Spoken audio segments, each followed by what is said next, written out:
Yes, Mr. Harris. My Lord, I understand that you have received over the short adjournment a very short proposed amendment Yes, grounds thank of you. appeal.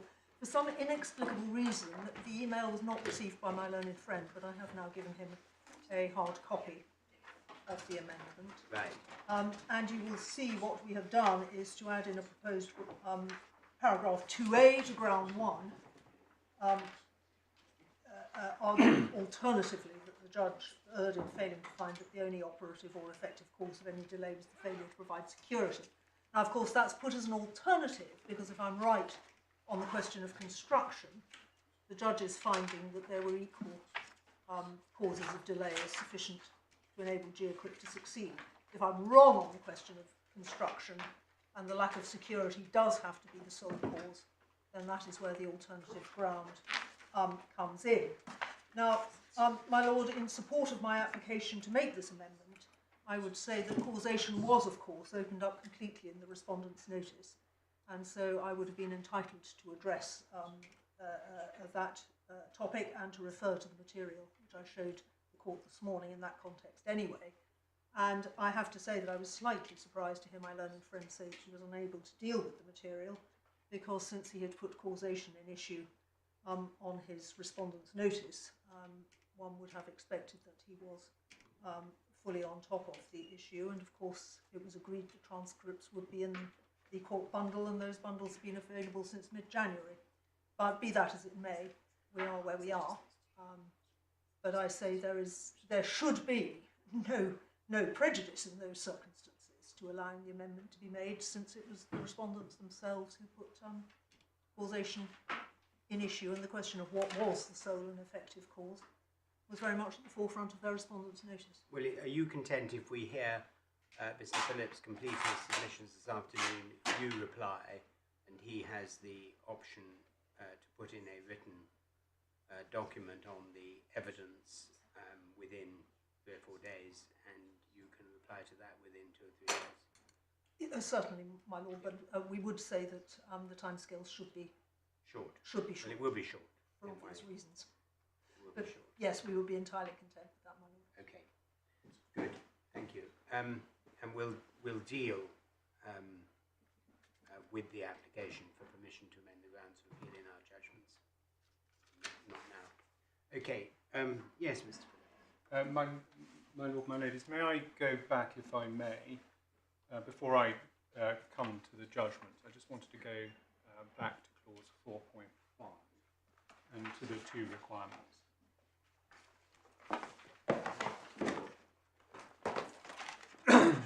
I think the court has it at 115 of the electronic contract bundle.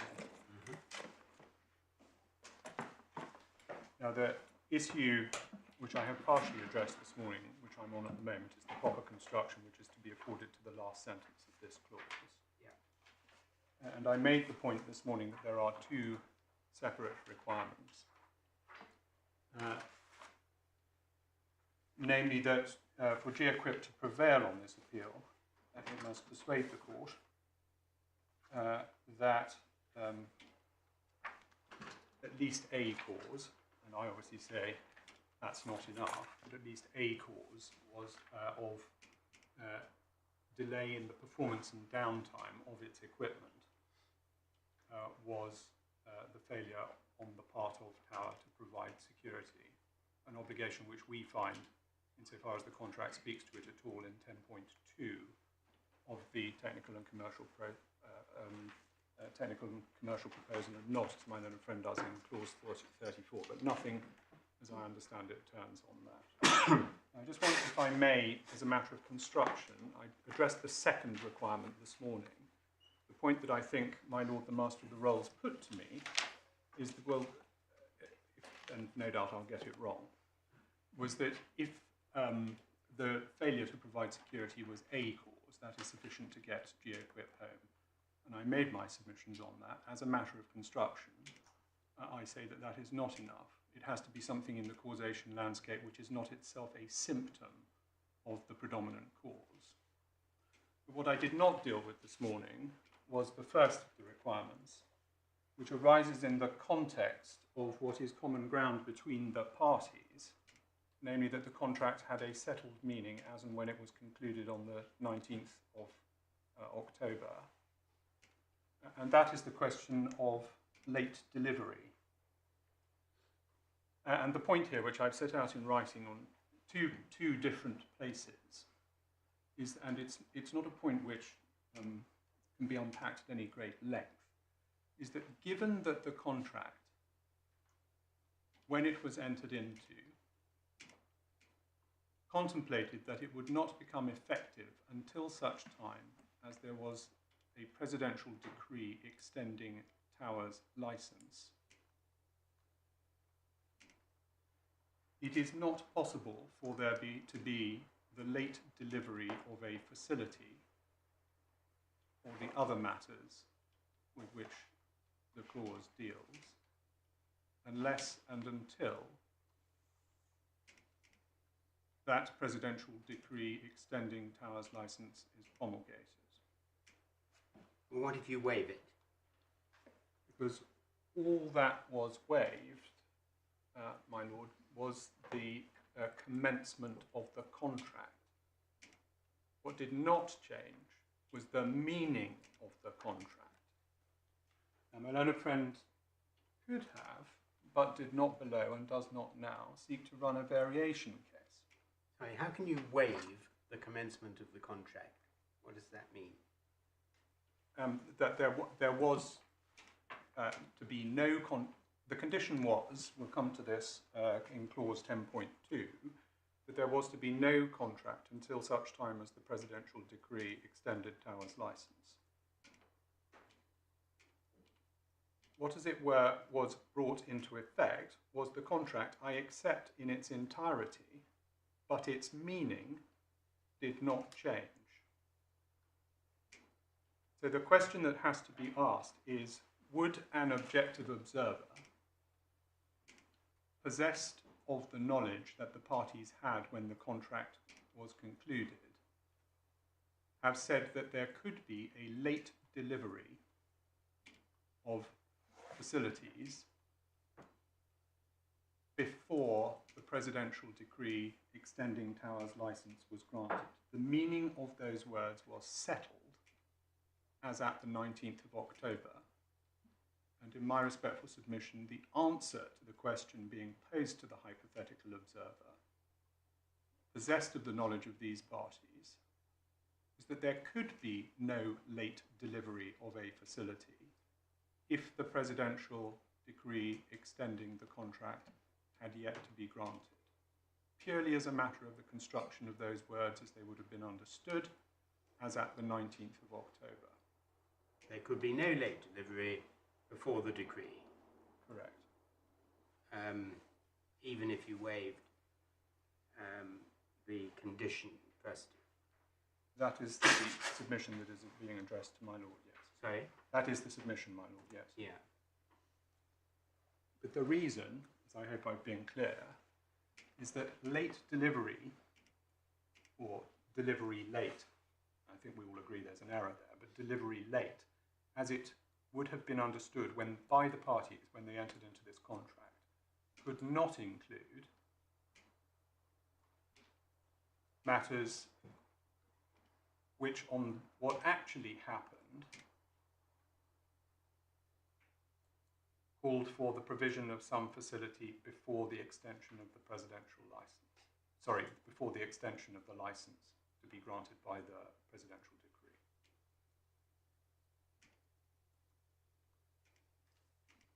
In other words, we say, on the basis that my learned friend doesn't bring her clients within, as a matter of construction, within either of the limbs of clause 0.5, there could be no late delivery, and I'll show my lord and my ladies in a moment essentially what the judge had to say about that. And there never was a decree. We don't actually know the answer to that question, my lord. What seems to have happened on the evidence is that rather than there being a decree, there was a direct instruction to either the SNH or the BIR to provide security from the President's office.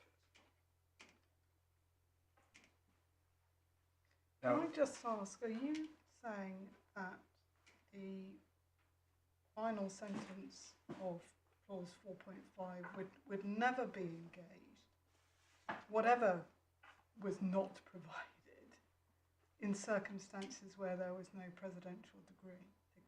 yes. Whatever was not provided, whether it was security or anything else? Or anything else for which Tower was responsible.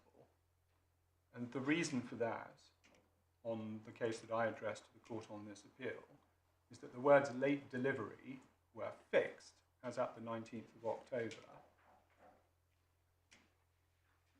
and that it was not within the contemplation of the parties assessed objectively that there could be a late delivery until such time as the licence extension was granted by the President. So if there was no decree, this clause simply becomes nugatory.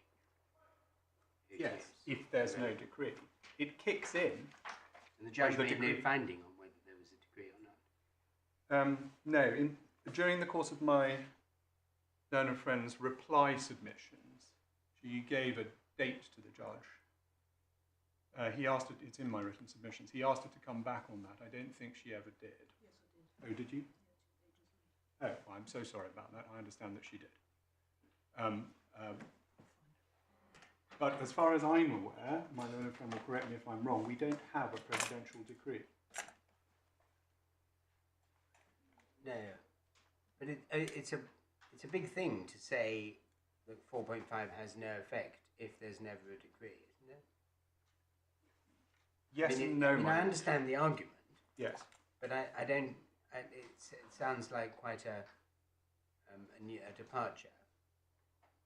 And I understand that it's a big thing, but it flows from the concession or the common ground between the parties that the meaning of the contract is the meaning which objectively they gave to it as at the date upon which they signed it.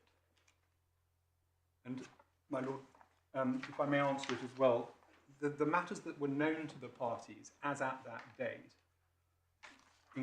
were not only that there was to be no contract and therefore no contractual obligations until such time as a presidential decree extending the licence was promulgated, but also that the vessel wasn't even supposed to sail or be in Cameroon, certainly for Tower's account, until that took place.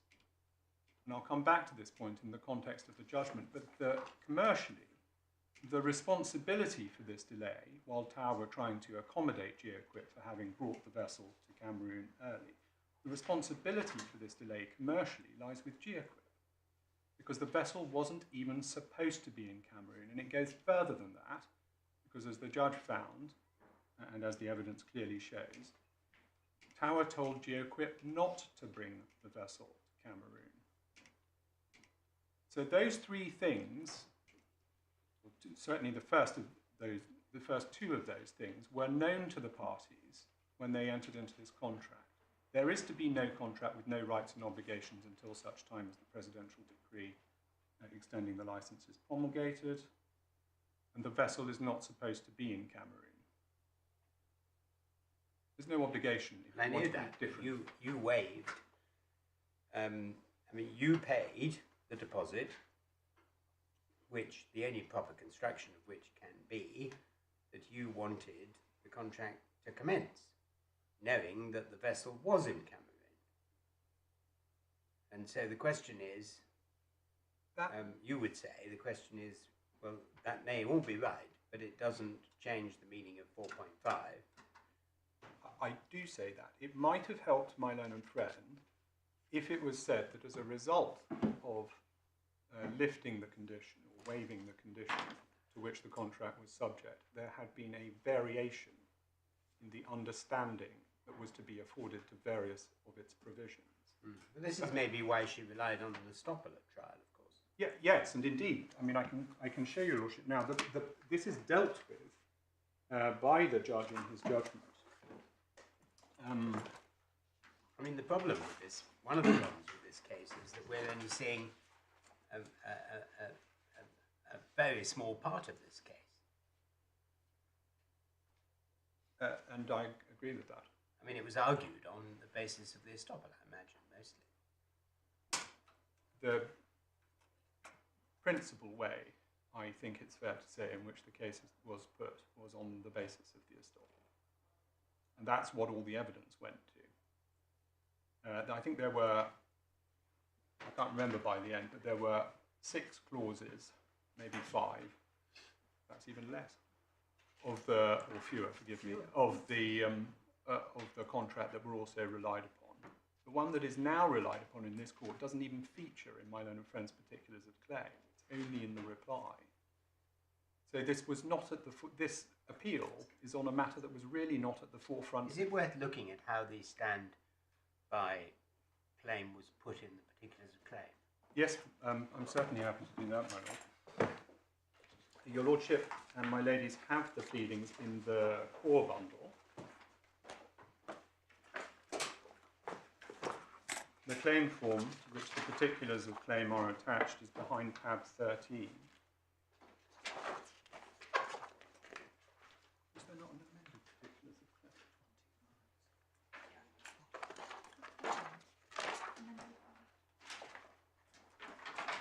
claim? If my lords, my ladies could go behind tab 13 to page 135. To paragraph 17, everything up to paragraph... She does actually plead 4.5. I'm so sorry, my lord, I didn't hear. She pleads 4.5 at 131. Oh, it's set out. Yeah.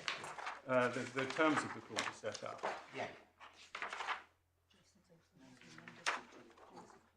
Yes, I suddenly encountered this document and thought that there are some amended points, particulars of claim. Because we've been through what we've been through today before, in the sense that they had to be amended at the end of the first day of the trial. So what I say now is subject to any amendment that was raised with regard to clause 4.5. But certainly when the claim was initially pleaded, whilst clause 4.5 was set out, the entitlement, as dealt with in paragraph 17, was on the basis of clause 14.6,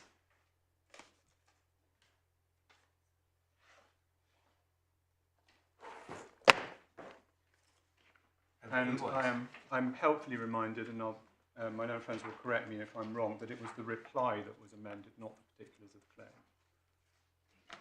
So I think this stands.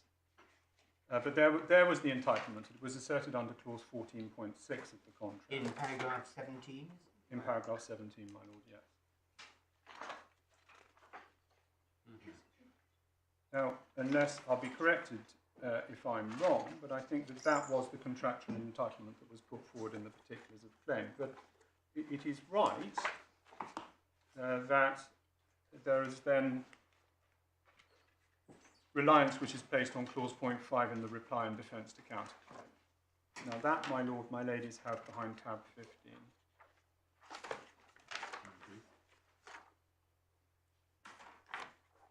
And I'm afraid we need to go quite a long way into the document. The page 169 of the core bundle.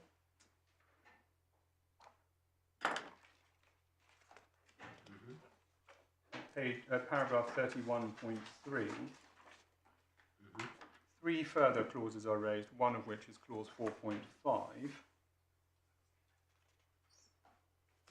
As an alternative trigger, although there was no amendment to the particulars of claim for this entitlement to standby charges.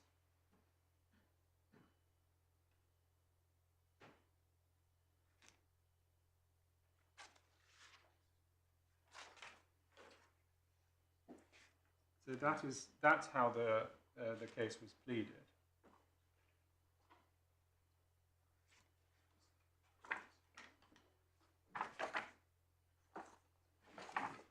And we will need to check if there was anything material for those purposes in the amended reply that was forthcoming at the end of it. Oh. There certainly was one in draft, but it may be that it wasn't. There wasn't anything material. Oh, I'm told there was nothing. My learned friend very helpfully tells me there was nothing material in the amended reply in defence to counterclaim. So, my lords, that's how it was put. And if I may say so, your lordship is right, but it is the party's responsibility, and mine in particular, and any written submissions that follow, that although the court only has a partial picture of the entire case, the parts which are relevant to the appeal will be before the court in due course, notwithstanding my learned friend's surprise. Notwithstanding her? Surprise that I'm not in a position to deal with well, I hope you're not going to... I hope you're not... I'm not rising. Of putting in the entire evidence in the case. Well, how many days was this trial? I'm so sorry. How many days was the trial? 3, unless you count the first day, which was wasted because I made an unsuccessful application for an adjournment on the basis, as the judge found, that there had been a failure to comply with the disclosure order that the court made at the case management conference. But the price of the trial continuing was that my learned friend was obliged to forego any evidence, I think, in relation to whether or not the vessel had other opportunities for employment. But, I mean, there we have it. But three days, my lord. There may be some documents which are relevant to the question of whether security was dependent upon the presidential decree extending the licence. I hope that there won't be many documents, but I'm going to show my ladies, my lord, in a moment, at least one thing said in the judgment which may be dependent on a document, and I simply can't recall. My lord, my ladies, I've made my submissions as to the meaning of clause 4.5. I wanted to come on to deal, I hope, briefly with the judgment, if I may.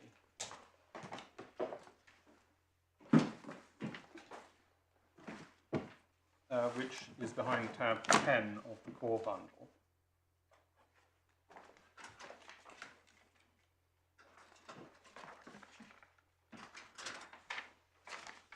Now, principally, I am concerned with the manner in which the judge decided the issue with regard to clause 4.5 and with supporting those conclusions. In passing, however, and don't know whether all of them were referred to this morning, there are some other matters which I'll just make clear. In paragraph 18 of the judgment, but perhaps actually first, the terms of clause 10.2, in relation to which it is common ground the condition to which the existence of the contract was subject was waived, are set out at page 78 of the bundle, paragraph 15 of the judgment. Indeed.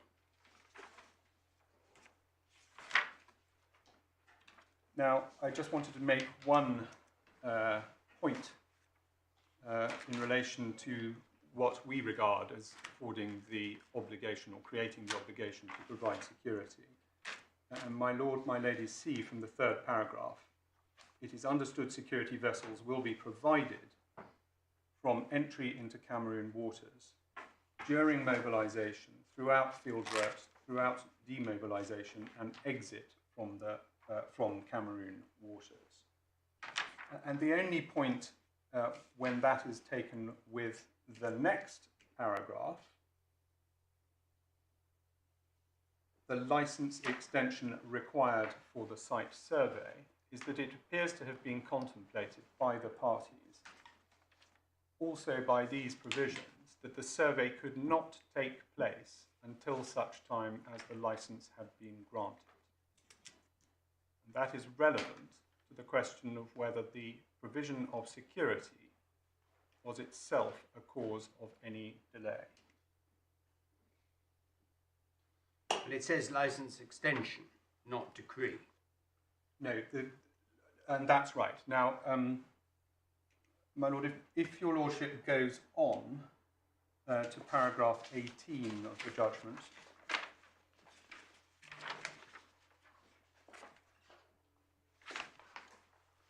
there had been a previous license, but it had expired, as the judge says here, on the 15th of September 2019, and Tower had applied for an extension.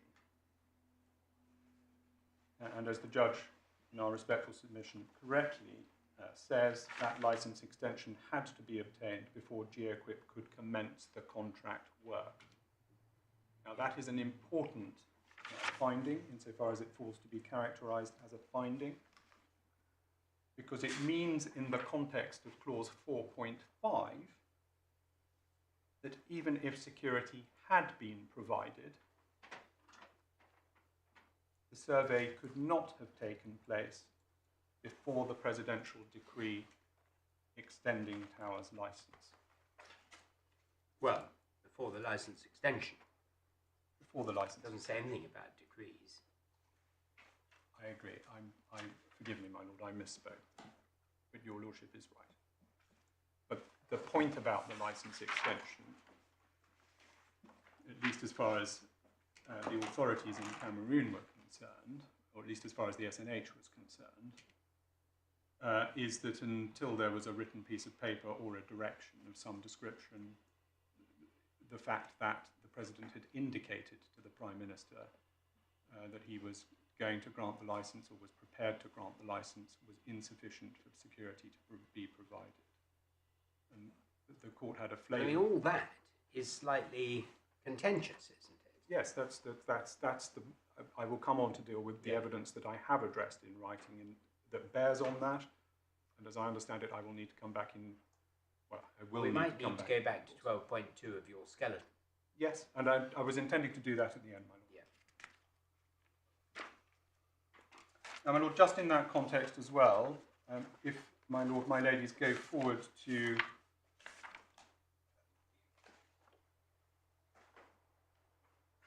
paragraph 106 of the judgment.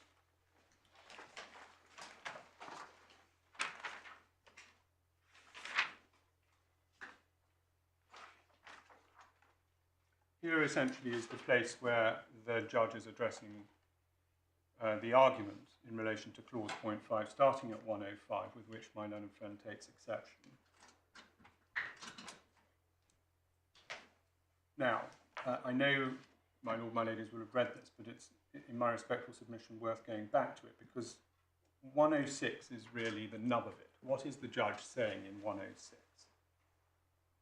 However, the learned deputy judge said, when one considers that the contract, when it was agreed in October 2019, provided that it was, and there is the contingency, meaning that there was no contract, therefore no contractual duties in place, unless and until such licence extension and permits were obtained, it would follow that any delay suffered by the vessel after the contract entered into force, by reason of the unavailability of the relevant licence extension and permits, would not have been within the parties' contemplation falling within the scope of clause 4.5, because the contract contemplated that it came into force only after the licence extension and permits were obtained. It is therefore unlikely, the learned deputy judge concluded, that the parties objectively intended clause 4.5 to apply to any delay in obtaining the relevant permits or licence extension. This consideration also applies to the other provisions referred to above. Now, my lord, my ladies, what is the learned judge concluding here? How is he addressing the argument? And in my respectful submission, there are three essential strands to this. The first of those is that the parties cannot objectively have intended the non-provision of security to trigger any right to claim standby charges in the absence of the presidential decree extending the licence, upon which the very existence of the contract was contingent. That Well, absent a licence extension. Absent a licence extension, parties can't have contemplated that clause 4.5 would bite in these circumstances. Now, although the judge does not say it, at least in these terms, what the judge may well have had in mind, and in my respectful submission, what follows from paragraph 106 is the point that I earlier addressed with regard to the construction of the first limb or hurdle in clause 4.5, namely that there could, for the purposes of the clause, be no late provision of security unless and until the licence was extended.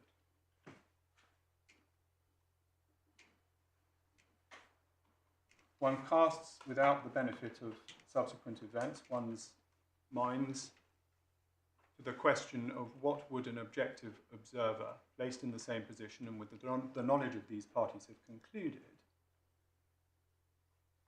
as to the first limb of the last sentence of clause 4.5. In my respectful submission, and I'm repeating myself, there could be no late provision of security unless and until the licence was extended.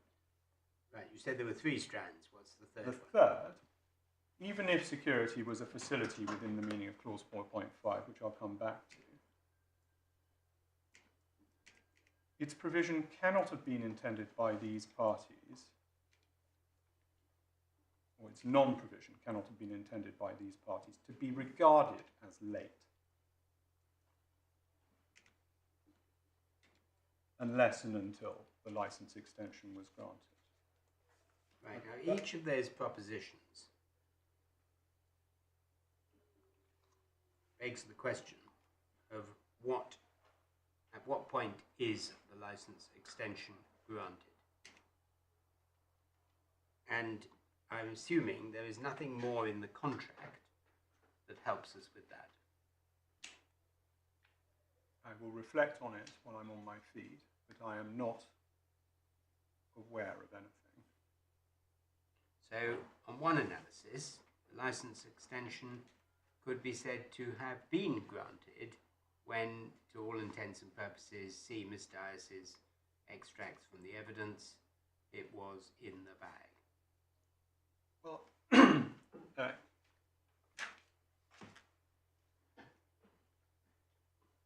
2 points, if I may. Firstly, the evidence, as it were, that Ms. Dias relies upon is principally Mr. Asher's interpretation of events.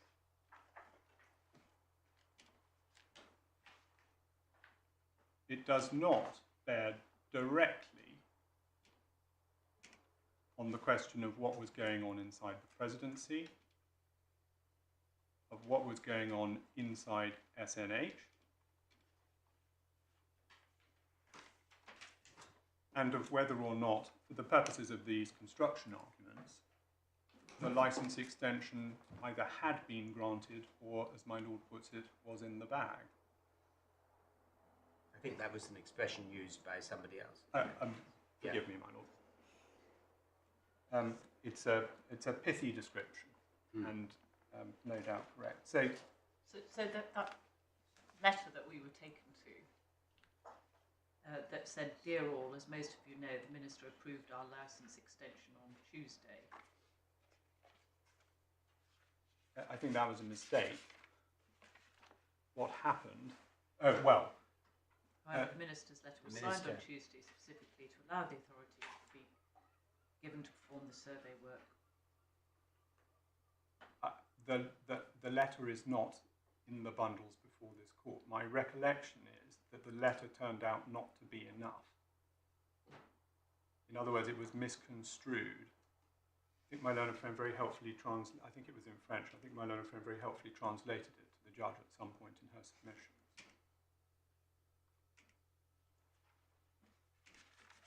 But This is a translation error. No, it was simply misunderstood by, I think, Mr. Asher. But that is the sort of point, I'm afraid, on which I may need to come back. Well, it may be important. Oh, very important. Certainly, if I haven't persuaded my lord and my ladies of some of the points that I've addressed so far, and it's enough on my learned friend's case, if the non-provision of security is a concurrent clause, then I have to show essentially that it's not an independent cause of the loss. Well, even worse, actually, even if you have persuaded us, that absent a license extension, it had to be that was the only cause. If there was a license extension at the end of December, then you're in trouble. I accept that. I mean, if the clause means what she says it means. I accept that. If there had been a license extension at the end of December, then I would be in trouble. But I mean, she is saying effectively that nothing more needed to be done for the works to go ahead on the evidence. But the vessel could not, within the contemplation of the parties under clause 10.2, mobilise to the work site, and there could therefore be no obligation to provide security unless the licence extension had been granted. So there may be two different factual questions.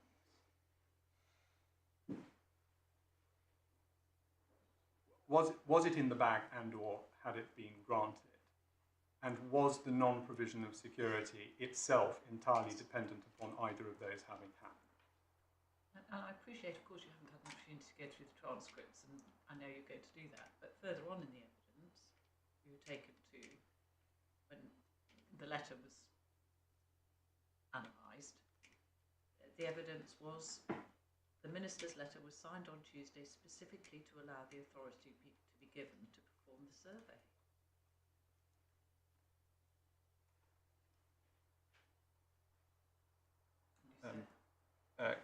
You say that was based on a misinterpretation of the letter? That is my recollection without looking at the original document. Well, I won't push it because obviously you've got to have an opportunity to do that. Could you give me the page number? That's, sorry, that's page 80 of the supplementary bundle. Thank you. Transcript page 146.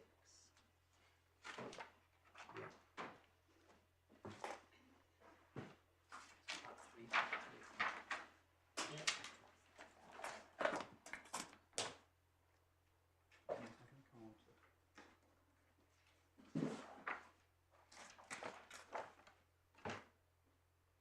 An email of the 27th of December.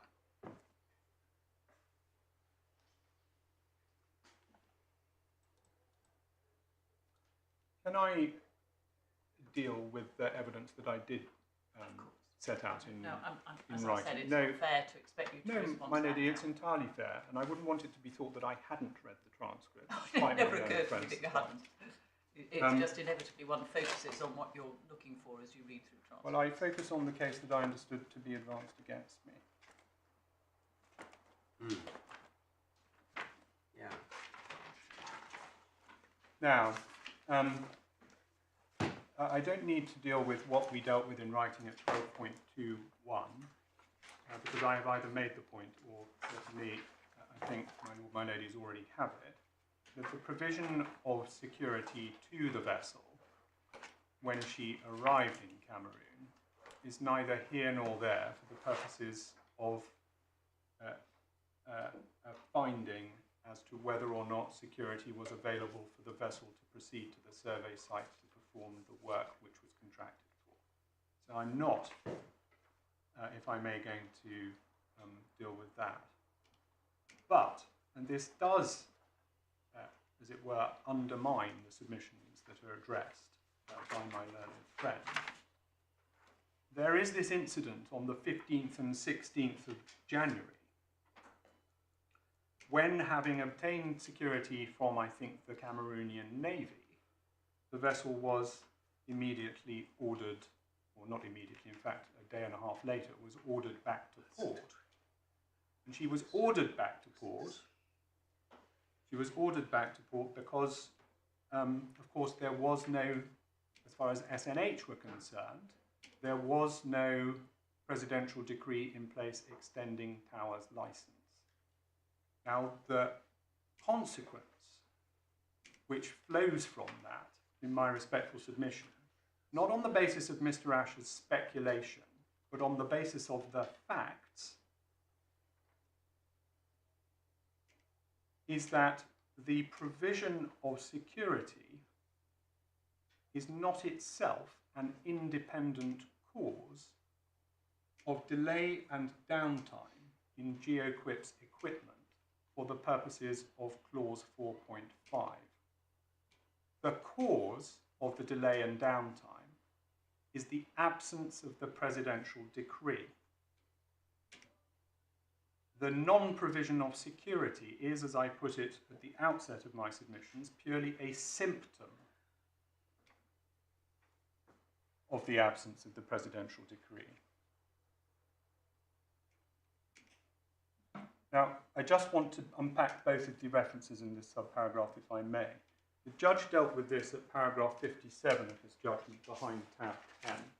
I mean, if you replace, since the presidential decree is not mentioned in the contract and has nothing to do with anything as far as I can tell, if you replace the words presidential decree with a license extension, you still make those submissions. I do.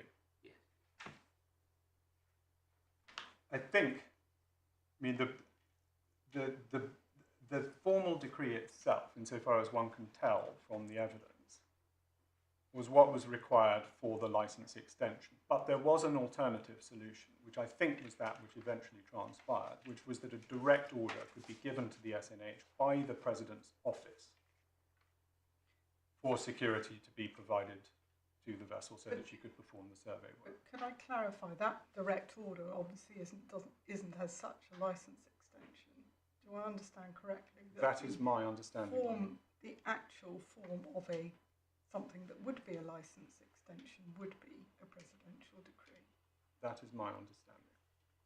I'm so sorry, my lady, I didn't quite hear the last sentence. I was just clarifying whether an actual license extension would have been in the form of a presidential decree.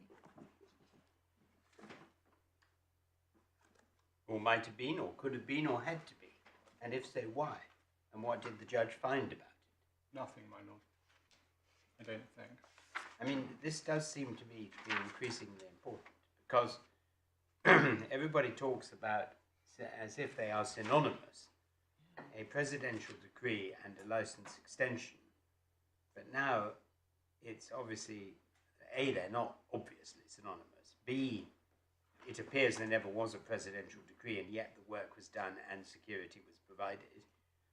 So things in Cameroon are not quite as clear-cut as they might be in some other societies. So if these things are relied upon as being critical for contractual meaning and performance, we need to know. I understand, and I take that injunction as meaning that such evidence as there is, whether or not helpful to my case, in fact, needs to be put before the court. I mean, and also it doesn't seem to be anything that was argued before the judge at all. I mean, Well, I'm just doing a search. Yeah, just on this precise point, page 146 of the transcript, which is page 81 of the electronic. Is this Mr. Asher? He is equating the presidential decree with the license extension. Did you say 146? 146, internal, page 81 of the electronic. Right, thanks.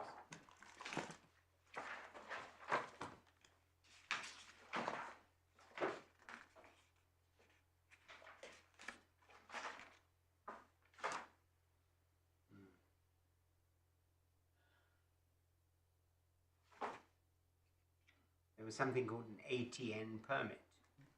That, I think, is for entering Cameroon.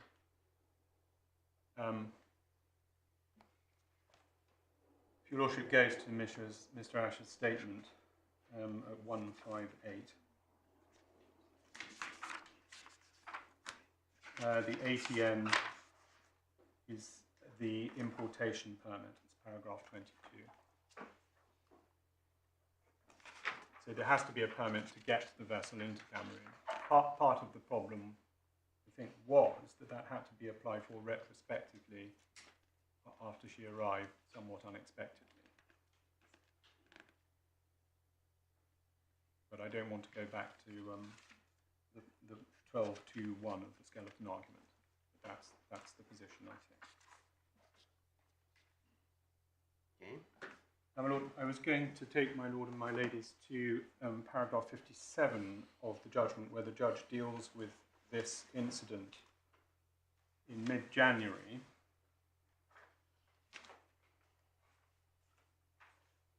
And he says this: on the 15th of January, a naval security team, not the BIR, arrived at the vessel which set sail that day, anchored overnight, and arrived at the work site on the 16th of January.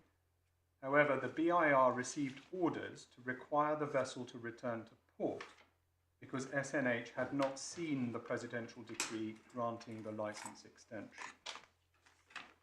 The vessel returned to Douala on the 17th of January 2020.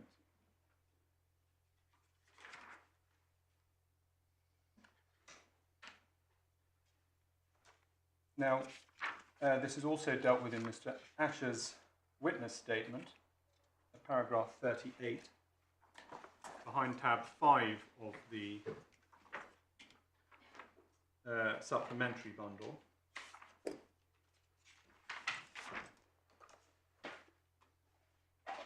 Sorry, what was that page? 172 behind tab 5. Mr. Asher is dealing with the second of those dates when the vessel was at or near the survey site. Before the vessel could commence operations, the soldiers received orders to instruct the investigator to stop and return to Limbe anchorage.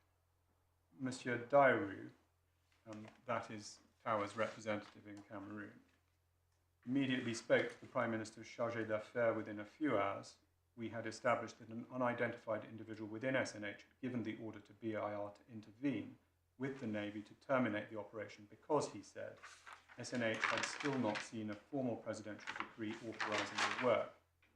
I notified the British High Commissioner of this turn of events and asked him to alert the Secretary General of the Office of the Presidency. Now, what this incident shows in my respectful submission is that the provision of security was, in truth, dependent either upon, as seems eventually to have happened, a direct presidential order, or upon the presidential decree extending the license being promulgated, a formal piece of paper.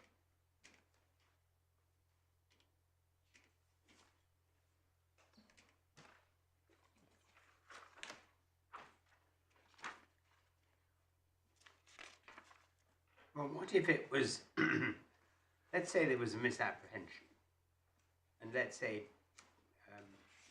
BIH or SHS or whatever they're all called, completely misunderstood. It was all authorised, and they were just being very awkward, and they sent the vessel back and messed around for another 2 weeks, and eventually nothing was written down, but the wheels started to turn.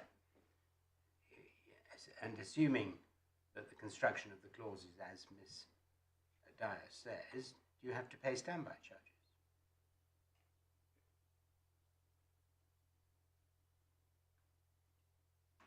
If there was an obligation, it's dependent upon the license extension. If there was a license extension in place, then yes. you would. Then yes. Yeah. But the license extension has to be in place. And the problem, and I think a problem to the court, if I may say so, is that there is no formal piece of paper so far as we're aware. And what was taking place behind the scenes is what Mr. Asher is surmising. Based Except upon... there never was a license extension at all, and yet the works did take place. That I accept in February. Mm. But that, as I say, is because there was, I think Mr. Asher deals with this in his witness statement. I mean, the point, you know, the thing that, I'm just looking at this from a commercial point of view. This case was brought on the basis of all sorts of common understandings and estoppels that you basically wrote lots of emails saying, I'm running up these massive standby charges, and which brackets I'm going to have to pay, and can you please get the lines unblocked, and can we get out and do the work? which was all perfectly fair. And you won on those points, and the judge said there was no common understanding. And we're now being asked to pick out a sort of a microcosm of the contractual firmament and identify new facts to find that the judge was never asked to find, in order to that a case which failed on the way it had been argued by way of choice can succeed on appeal. Now, I personally find that an unusual way to proceed in commercial litigation. And I don't know whether I'm old-fashioned, but I think if I'd tried that some years ago, I might have got a rather thick ear from the court, perhaps less politely delivered than I'm suggesting now. So really what you're saying is this is all a Swiss.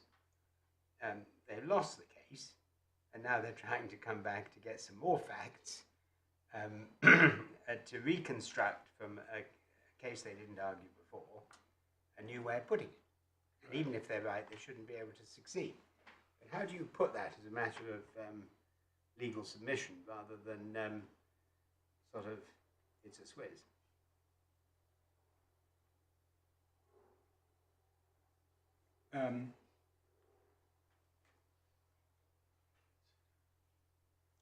Well, I put it in this way.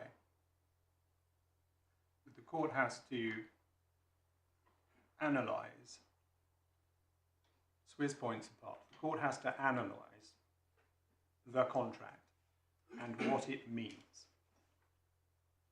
And what it would have meant to an objective observer in the position of these parties as at the 19th of October. And the overarching point I make is that if you'd asked either of these parties, let alone the objective observer, whether there could be any entitlement to standby charges under clause 4.5 if the licence had not been extended, the answer would have been a testy, don't be silly, because there won't be a contract until the licence has been extended. No, but there was, unfortunately. That I understand.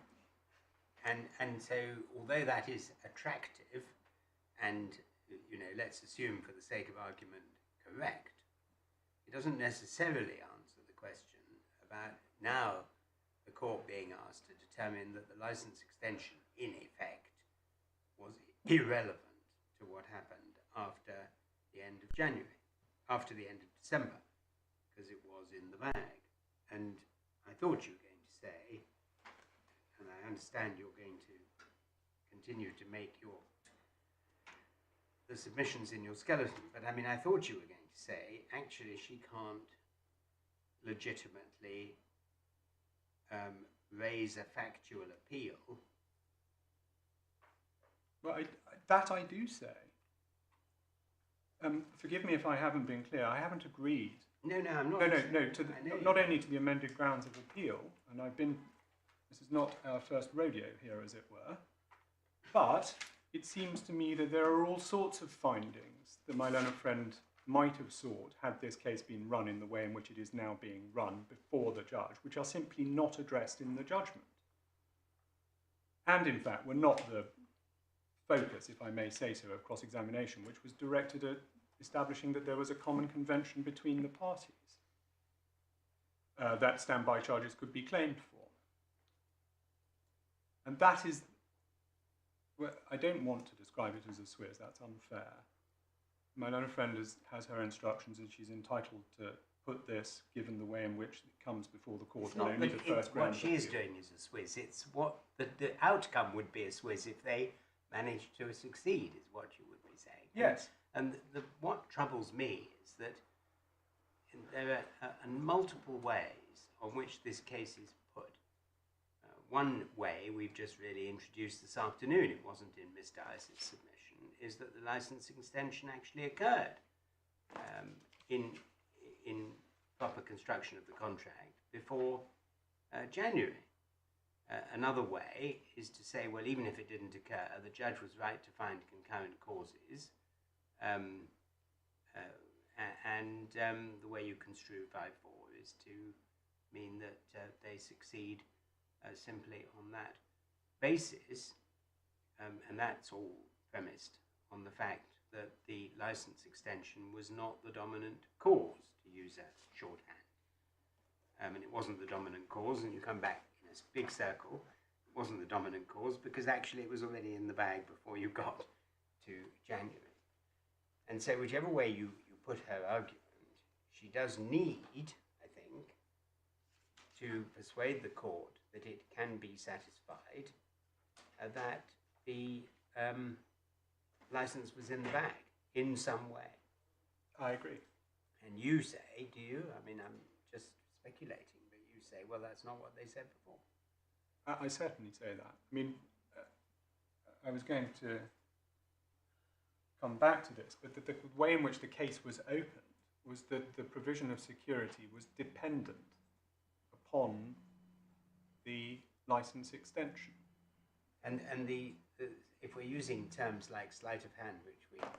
I'm not using the terms like no, hand judicially or otherwise. It has been used, but the problem is that the amended draft simply says the cause was a provision of security, when what it really ought to say, because what it really means, is that the lack of a license was not a cause. Yes, I agree with that as well. And the lack of a license not being a cause is the critical element in the argument. Yes. And that is what was not put to the judge. Not put to the judge and expressly inconsistent, and I can do this now, with the way in which the case was opened to the judge. So, I mean, I've been helping you along, Mr. Well, I'm always grateful, in a Mona. way, but I need to know whether that's what you're saying, because it seems to me to be fundamental to the decision we have to take as to whether to allow Miss Dias to put her case in this way and to succeed on it, because she may be right that if she can lay all those points end to end, that she wins. That is her case. And you would say, well, that's jolly unfair, which is where I started with the Swiss. I certainly say it's jolly unfair. I also say it would be wrong at this stage. Well, that's what I'm interested in. In circumstances where these points were not put to the judge. But you might be against me on that. Mm. And if you were to be against me on that, then I, in order, as it were, to put a legal label on the Swiss point, I adopt the reasoning of the judge in 106 and the three strands of it which I've identified. But there is, and I agree, a prior question, which is the extent to which my learned friend really needs findings of fact which are not in the judgment and for which she seeks to rely upon a cross-examination of Mr. Asher in another context, albeit related, which was not designed to deal with these findings.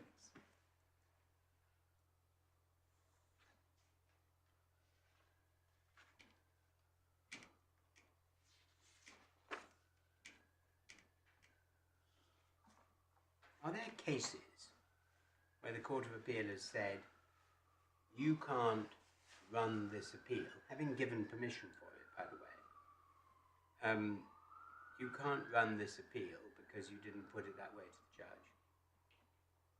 Must be. Old ones, my lord, yes. Old ones, yes. We're so indulgent these days, aren't we, Mr. Phillips? Rod for own back, my lord. Hmm? Rod for own back. Well, I remember sort of learning my trade at the hands of Lord Justice Moore-Bick in the Court of Appeal, and I sat with him a lot when I first joined the Court of Appeal, now a long time ago, and he was very harsh with people who didn't have a notice, a ground of appeal that was made good, and would, I think, have had something to say about this, but I wonder whether there was any authority that explains why evidential or particular points have to be put to the judge in argument as opposed to simply coming out of a trawl through the evidence. I will we will look at both limbs of that.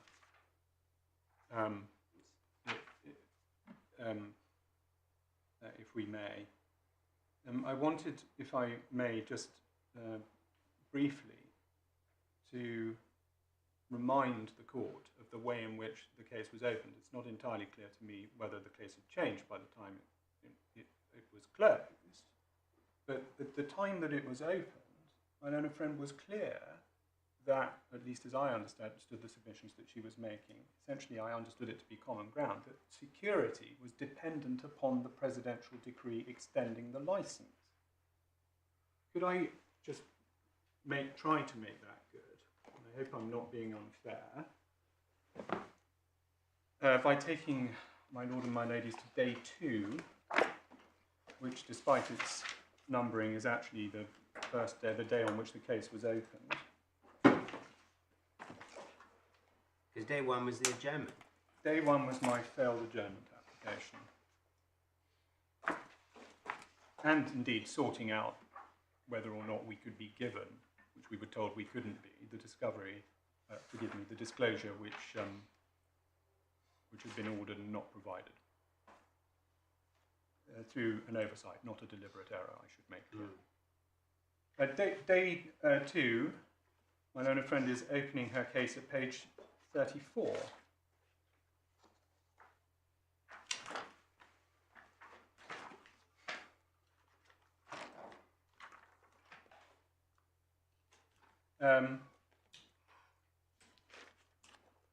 Now, it starts at line 5 really. The security detail failed to arrive on the 8th of January, and as we now know, it was because apparently there were internal turf wars within the Cameroon authorities. I'm sorry, I'm so sorry, it's entirely my fault. Page 34 of the bundle. No, my fault. Page 10 of the bundle, internal pagination 34 of the transcript. Thank you. Would be why I couldn't see it. No, it's entirely my fault. Thank you, I've got it now. Line 6. As we now know, it was because apparently there were internal turf wars within the Cameroon authorities, and I think it was the National Oil Company, the SNH, that refused to accept the ministerial recommendation that the license extension would be granted, but insisted on having a signed presidential decree in hand before they would authorise the security to attend. The precise reasons, we say, are all very interesting, but they don't ultimately matter. The only relevant fact is that the vessel couldn't move without security, and the security team wouldn't arrive without a signed presidential decree. So there the vessel sat, stuck in Douala, and then there's something about berth shifting. Which is now your case. Yes. And again, if I may, at page 62, internal page 62 of the transcript.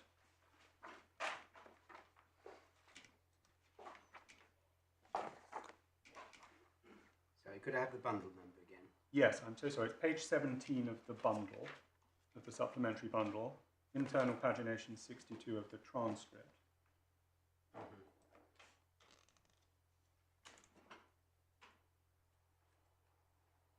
And my learned friend is addressing in opening the submissions on clause 4.5 here.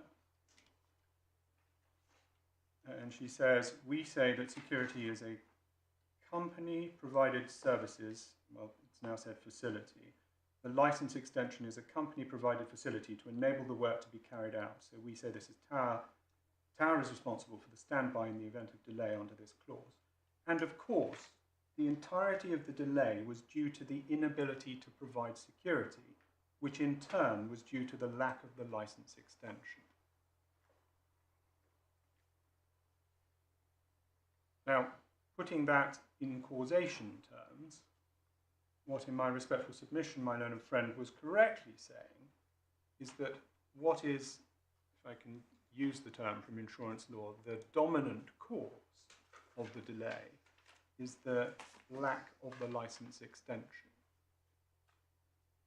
Sorry, I'm afraid I heard what you read, but I failed to find it. It's page 61? 62 of the transcript of page 17, I hope, of my Lord's electronic bundle. It's actually page 18.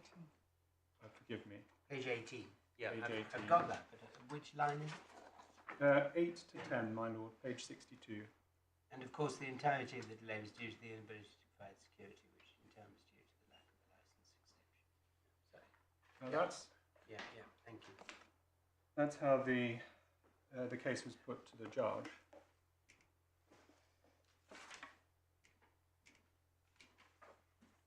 Now, my lords, I was dealing with such evidence as there is set out in my skeleton, as well as to the non-provision of security. And I wanted, if I may, to take my lord and my ladies back to a passage that you were shown this morning in Mr. Asher's evidence, which again is in the supplemental bundle,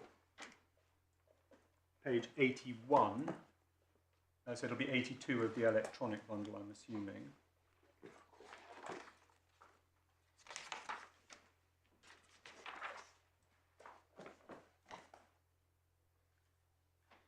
Now, I know the court has already seen this, and I apologise for repeating or trespassing, but starting at internal pagination 151, my learned friend was asking questions in this regard, and beginning at 151, line 15, and sadly, of course, they remained waiting for the BIR, answer from Mr. Asher, yeah, for a long time. Now I want to ask you some questions about standby, Mr. Asher. I think it's fair to say that you were very frustrated by the delay in getting the presidential decree, the actual licence extension. Is that right? Answer, well, it wasn't the presidential decree that I was frustrated about, it was the BIR. The BIR should just have come aboard and provided the security. What was happening, and this only became apparent over the coming days, was that the SNH had given them an instruction not to provide security until you know essentially further notice from SNH. And SNH were taking the position that they weren't satisfied that the presidential decree had been granted, even though my understanding is in fact the President's order had already been communicated, at least to the Prime Minister's officer and the Minister. And from that point on, the issue became, it wasn't just, the presidential decree. If we'd had a, as I said, embossed letter signed by Paul Beer. Is he the President? I think he might be the Chief of Staff to the President. I am told I'm correct. Oh, the President, I'm told. My lord is right. He is the President. That would have put matters to an end. But in fact, what was in practice important was that either such a letter was stuck under their nose, or they had a direct communication from the President himself, or I thought from the Secretary General of the President's office to assure them that the President's order had indeed been made. Question, so from the vessel's point of view and from your point of view, the practical obstacle was the BIR. Answer, initially, I thought that there might be a way around this problem, and then he was interrupted. Sorry, the practical. Yeah, but behind the practical problem with the BIR obviously was another problem. I don't want to oversimplify it, but yeah, the BIR was the immediate problem. All I'm trying to do is not oversimplify. Now, what is, on the evidence, what is this, and this maybe acutely raises the points that my lord was putting to me a moment ago, what is this underlying problem, as it were? And the answer to that, at least as I asked the court to infer, is given in Mr. Asher's witness statement in paragraphs 31 to 33, and particularly in one passage in that witness statement.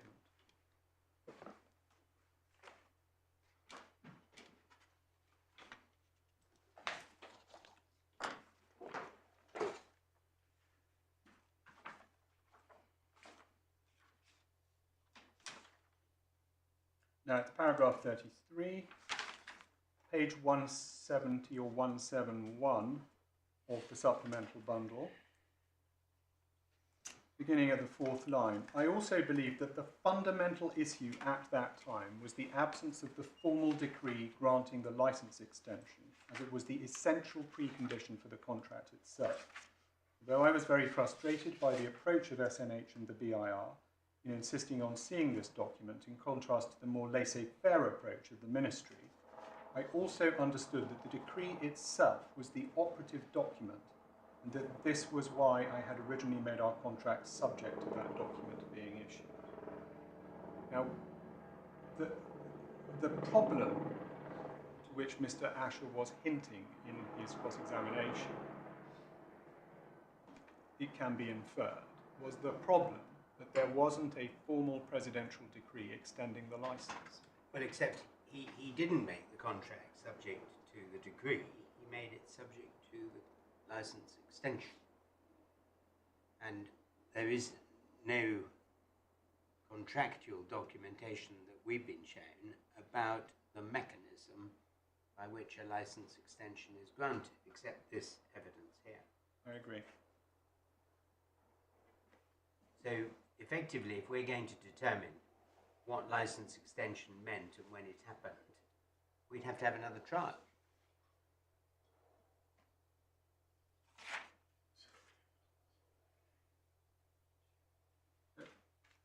Yes, my lord, I think that's probably right.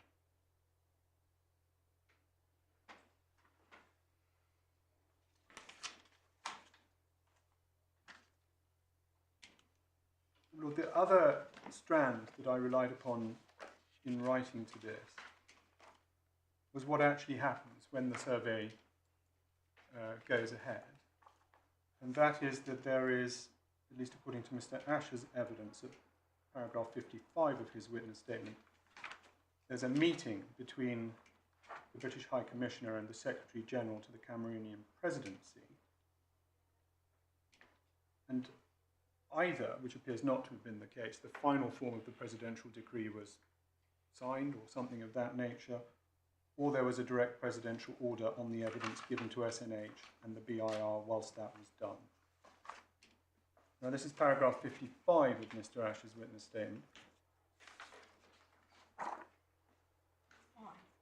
55 on page 178 of the hard copy, 179 of the supplemental bundle.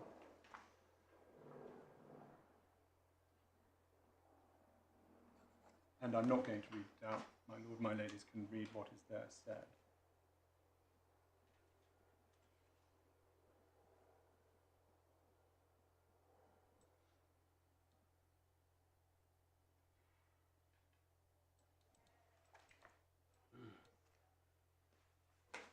Now, what did the judge actually mean when So it he... was finally actually unblocked by diplomatic activity.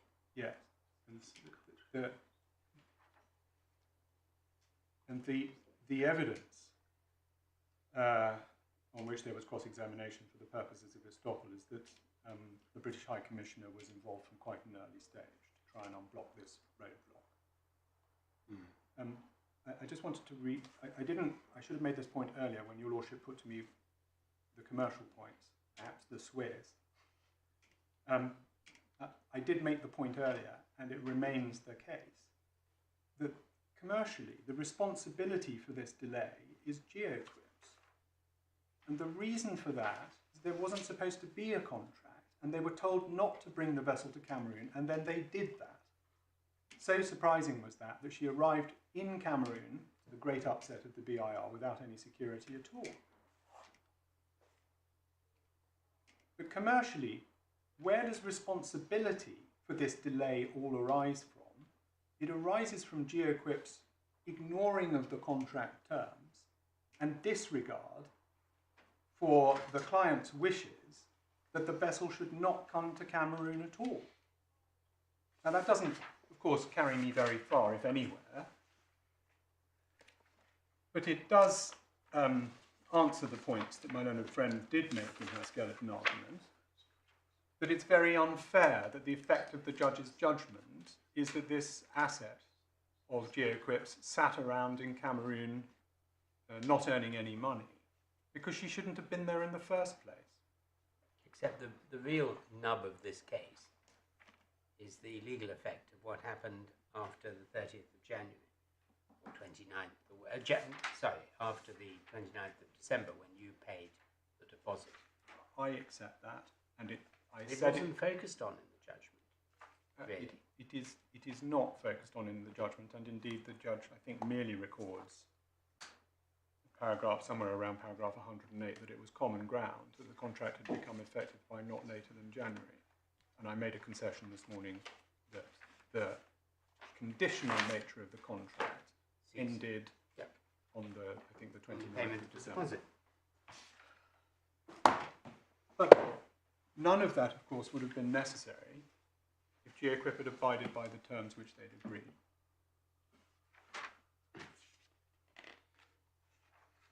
Now, Lord, I put it as well as I can in paragraph 12.4, therefore, of the written submissions at page 200 of the electronic bundle.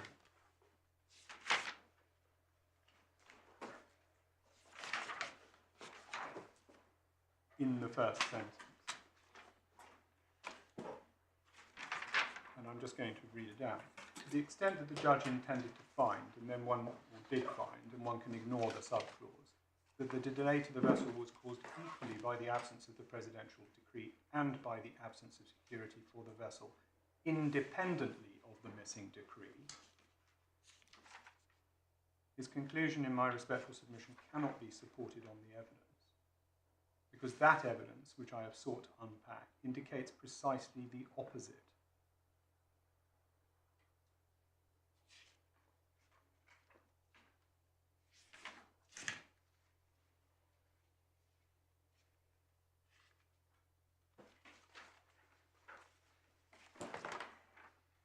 Those are the points arising in relation to my learned friend's appeal, which I intended to address. The respondent's notice has two limbs to it. I'll come back to the first. The second is causation. I don't intend to reiterate in that context, at least for the moment, what I have said in that regard in responding to my learned friend's appeal.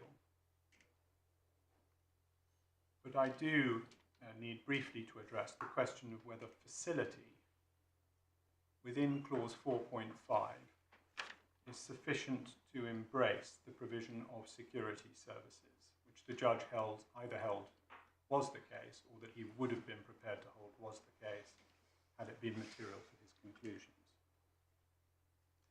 Now, I can take this very briefly, but could I ask my lord and my ladies to turn up the entirety of clause 4 of the contract in the document that the parties prepared for the purposes of the trial, which is at 115 of the electronic bundle of contracts.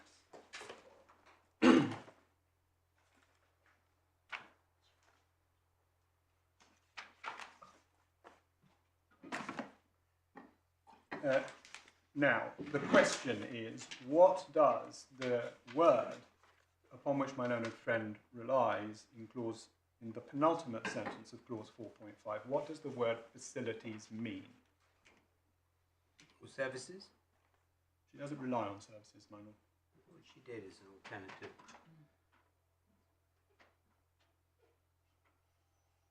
Then I'd be facing another case. Right, I would also say, it's an obvious point, and I'm being flippant, for which I apologise. I would also say that services also derives its meaning from clause 4.1, and that what it is concerned with are the first three items identified in clause 4.1. In other words, the personnel type, management, supervision, and personnel. So it's the, if for example, Tower they may have had the right to put a supercargo or someone similar on board the vessel themselves, and they weren't prepared to let the work commence until such time as that individual was present, then that would be caught by the word services. If there was something that they were needed to provide as a prerequisite to the discharge of management and supervision by Geoquip, for example, some form of well, I can't think of an example, in fact, then that too might be a service. But I would still say, even if my learned friend were placing reliance upon services, that those are limited to internal personnel type matters and not to the provision of security. With regard to facilities, which my learned friend does rely upon, facilities derives all of its colour from clause 4.1. and occurs alongside plant and consumables. And what that is talking about are the physical things that are necessary for the purposes of the survey. And so if, for example, Tower had had a special piece of equipment or its own mobile laboratory testing unit, which it needed to place on board the vessel in order to perform the spud can analysis, then that would constitute a facility within the meaning of clause 4.5. But what facilities does not embrace, in my respectful submission, is the provision of security. And that is, briefly, which is, it doesn't benefit from over-elaboration. That is what I say in relation to the first paragraph of the respondent's notice.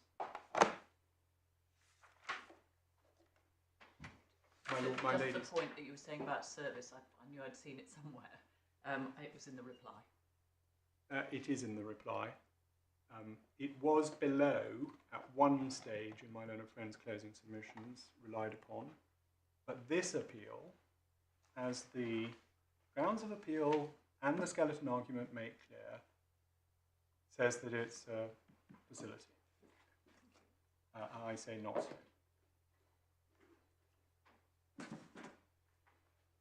I am conscious on a short appeal, which I have no doubt lengthened unnecessarily, that I have been through things at a canter. But unless I can assist the court further at this stage, those are my submissions in response to the appeal and in opening the respondent's notice. No, thank you very much, Mr. Phillips.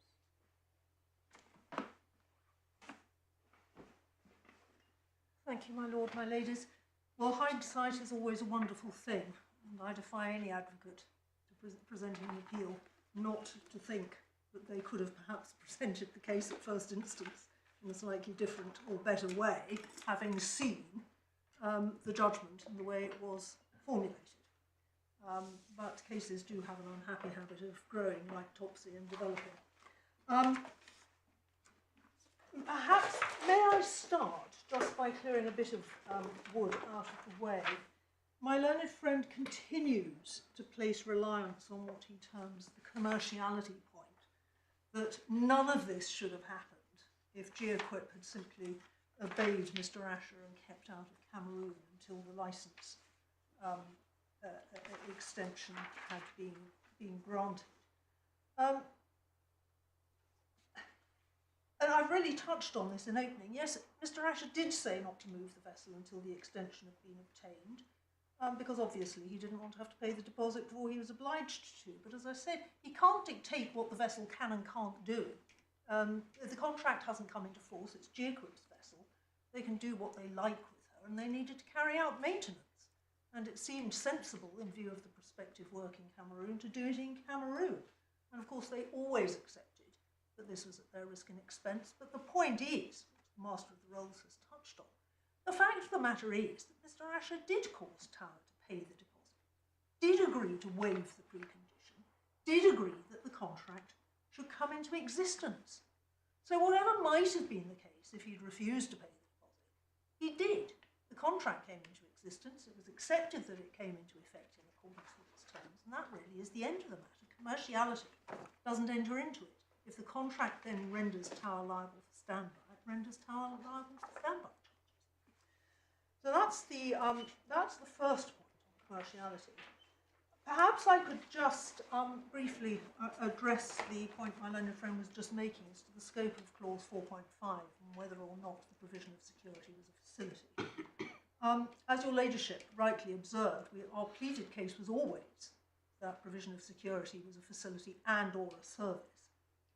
I accept that the word service doesn't feature in our grounds of appeal, but that was because the judge didn't mention services in his judgment. He only put it in terms of facility. But be that as it may, I've made my submissions on why we say the word facility isn't to be construed as if it's identical, or it isn't to be construed as if it derives its colour only from 4.1. These parties were contributing different things to the project. We were contributing primarily plant and equipment and services of actually drilling boreholes, Tower was facilitating it. And so you have to construe the word facilities in the context of the respective obligations of the parties under the contract. I mean, I can't really say much more than that, and I don't propose to. And you might rely on the dictum of Lord Hoffman in the case of Oxfordshire Council against some other council, Oxford, something else, where he said words don't always mean the same thing, even when used in successive clauses. My lord, indeed I might, and perhaps I might respectfully adopt that as part of my submission. Actually, for your future reference, Miss Dias, it's a jolly useful case. Yes, thank you, my lord. There's a lot of other judges I'm not who sure said Mr. something. Phillips would agree, my lord. Well, it's a funny case because there's lots of cases that say exactly the reverse. But, Well, ultimately it's for the court, it's a matter of impression, but those are our submissions on what facility means. My learned friend also had another point that he made when he was talking about late delivery and the fact that as a matter of construction of clause 4.5, there couldn't be late delivery until the contract extension had been obtained. We say that is just nonsense. Late delivery means late delivery in the context and course of the performance which is being then undertaken. Doesn't involve changing the meaning of the contract. It is accepted that once the precondition was waived, the contract came into force in accordance with its terms, and the parties began performing it. And clearly, the relevant question is whether there's late provision of services or of facilities in the context of the performance which is then required.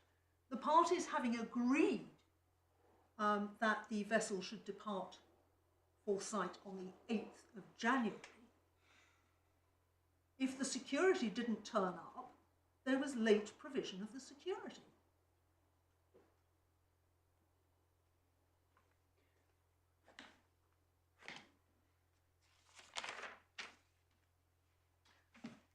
Turning to the construction and analysis point, and this was part of my learned friend's analysis of paragraph 106 of the judgment.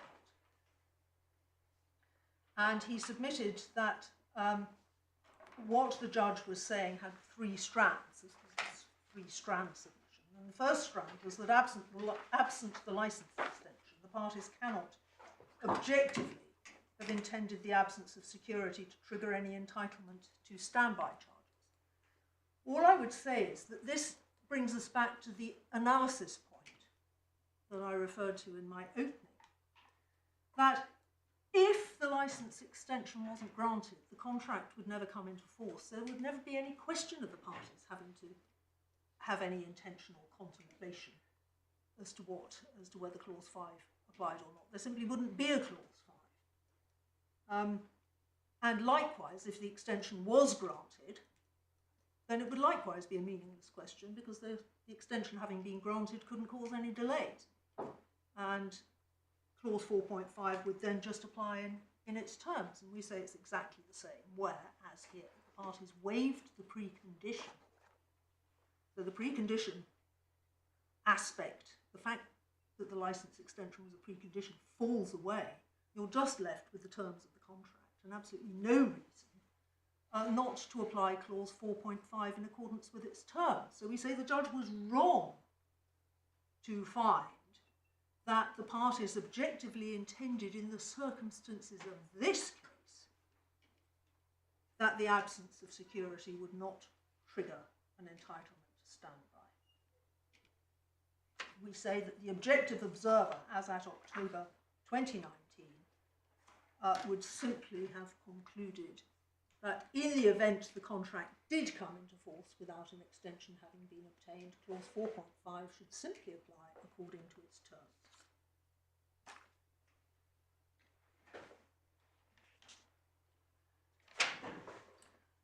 Which brings me then to the question of causation. And my learned friend referred you to certain passages in my submissions in opening, which he said accepted that the failure to provide security was effectively due to the absence of the extension.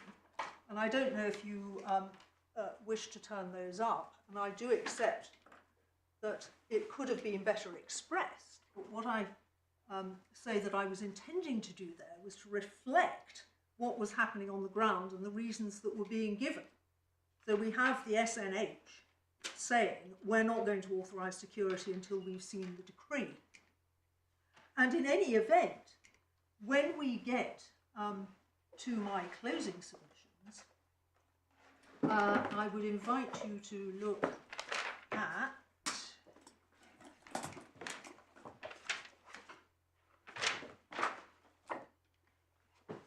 supplemental bundle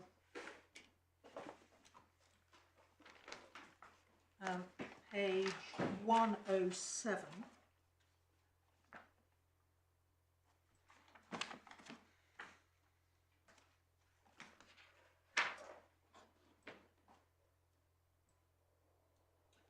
And it's page 67 of the transcript at line 5, where I say the contract has provisions which are perfectly apt to apply to a delay in obtaining the licence and delay also in providing security, which of course from the vessel's point of view it was the absence of security that prevented her sailing.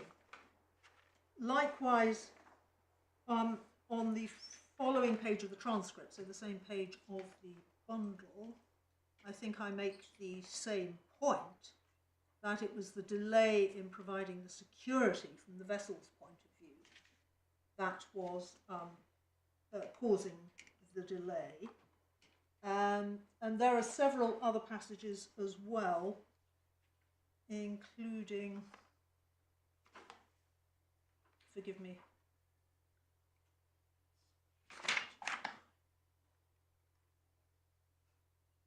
you didn't ask the judge to find that the only cause of delay was the failure to provide security.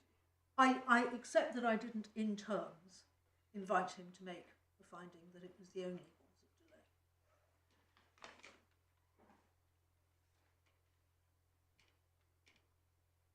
And you didn't ask him to find that the licence extension had effectively wasn't really a problem after the end of December. No, my lord. No, I accept that. This was a point that rather emerged during the course of Mr. Asher's evidence, and I think it's fair to say that time for closing submissions, because of the loss of the first day in connection with my learned friend's adjournment application, we were guillotined for time on the last day regarding our closing submissions. And no, I put my hand up. I did not ask him to make that specific finding. But so how can you now ask us to find, in effect, that security wasn't a problem? That licence extension wasn't a problem, that a decree wasn't necessary, and that the only cause of delay after the end of December was indeed the failure to provide security? well, my lord, as I say, hindsight is a wonderful thing. But how can we do that without a trial? Well, my lord, you may be right. You may be right about that. As I say, it is not essential to my client's case that I satisfy the court that the absence of security was the sole cause. It's sufficient, if I'm right about the point of construction, it's sufficient that it was a concurrent cause. But the problem with the current cause is, let's assume you are right and the judge is right, that there were concurrent causes. But the problem is that if the true position is that the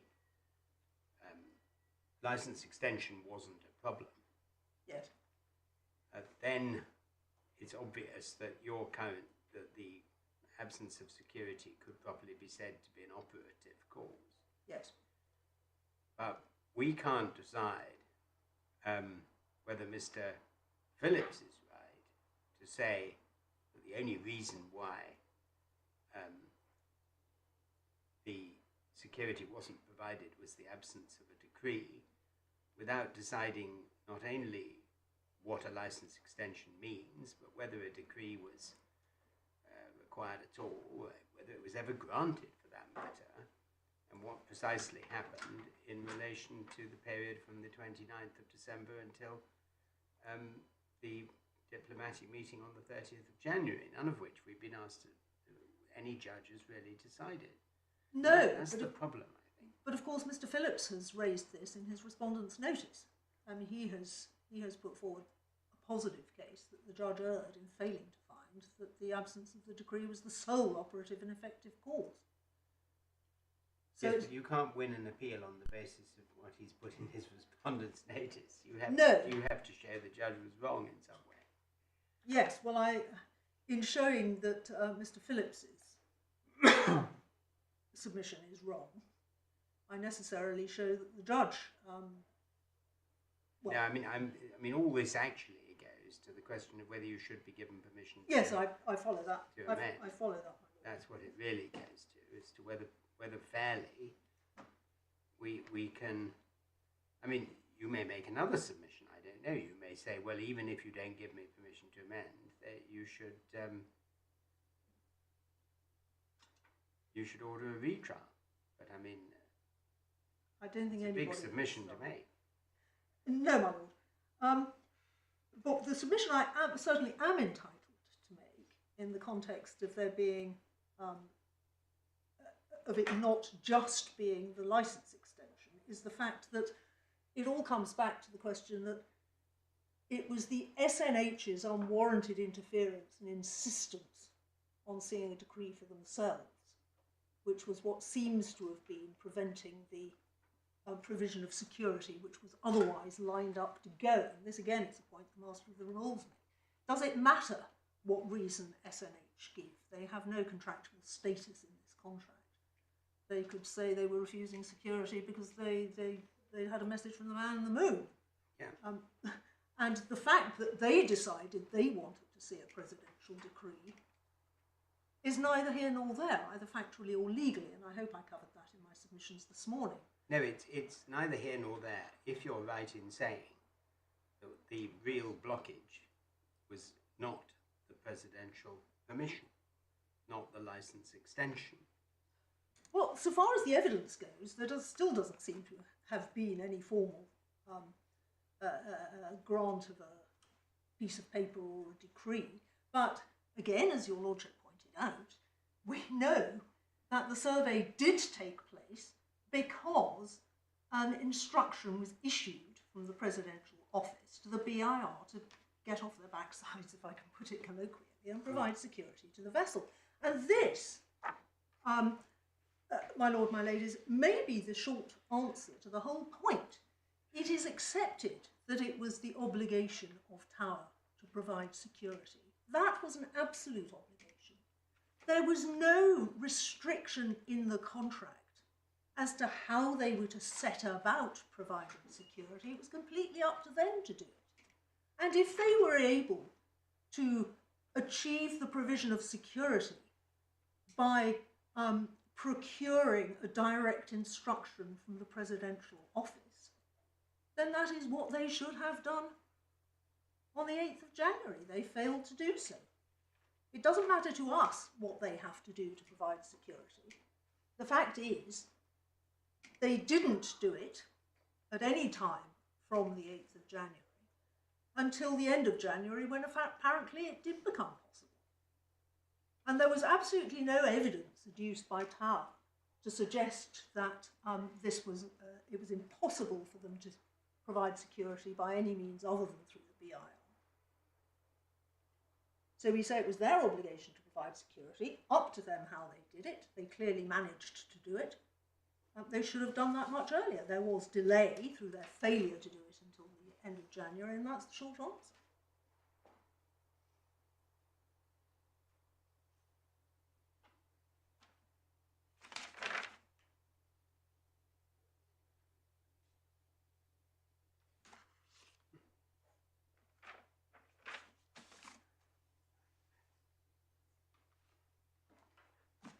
My lord, my ladies, unless you have any further questions, I think it would be unnecessary for me to say more.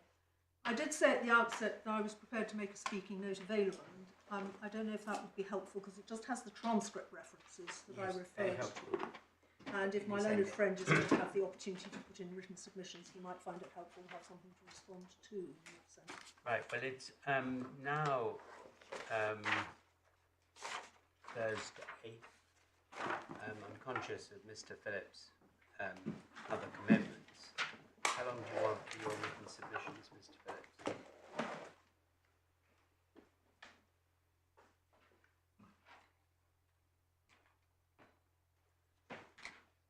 We've got a junior who should be participating in this because I suspect. Well, yes, it's my responsibility.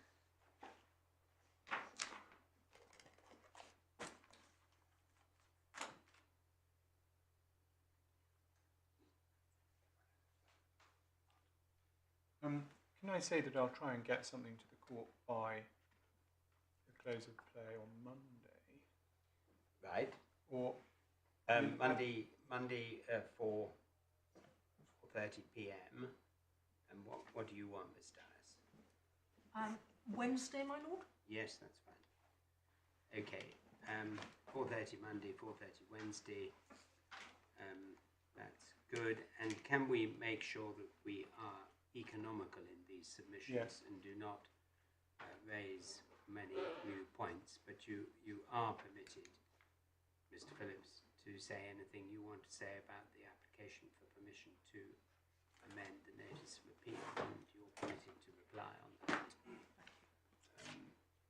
including any cases that you may find that explain the principles we should be applying. And we won't require oral argument on those, but we'll happily look at any cases, but make sure you send them to us. My lord, Okay, just very briefly before your lordship rises, I think I was entitled, and it will be very brief, to a short reply on the respondent's notice. Yes. Save me dealing with it in writing. So, yes. Forgive me, my lord. There was no obligation as to how security should be provided. My learned friend's very last point. Well, what the court does know is that when it was provided by the Navy, the SNH gave instructions to the BIR that the vessel should return to port. End of that point. Or end of my submissions on that point, I should say. Secondly, in relation to causation, in closing, I'll just give the reference and read it out. Page 60 of the transcript for day 4, the learned deputy judge asked my learned friend, say the recommendation by the minister that it should be granted is not a license extension for these purposes of clause 10.2. Ms. Dias, no, it clearly wasn't understood because SNH in particular didn't recognise it as such and refused to authorise the BIR to provide security for the vessel. Those were the only points I wanted to make.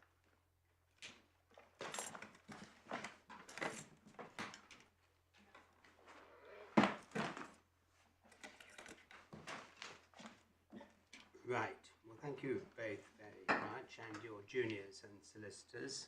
It's turned out to be quite a interesting case. We will hand down our judgments in writing, and when we do, they will be embargoed on the current terms, which means you are not permitted to do anything with them save for the purposes of agreeing an order and providing the court with corrections.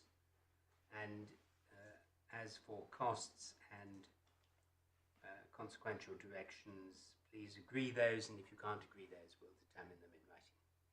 It only remains me to thank your lordship and your ladyships for your considerable patience, and I'm willing to extend the hearing day. We will ensure that electronic copies, unless anybody wants a hard copy, we'll send electronic copies of the speaking note and also the amended reply to which reference. Yes, thank you very much.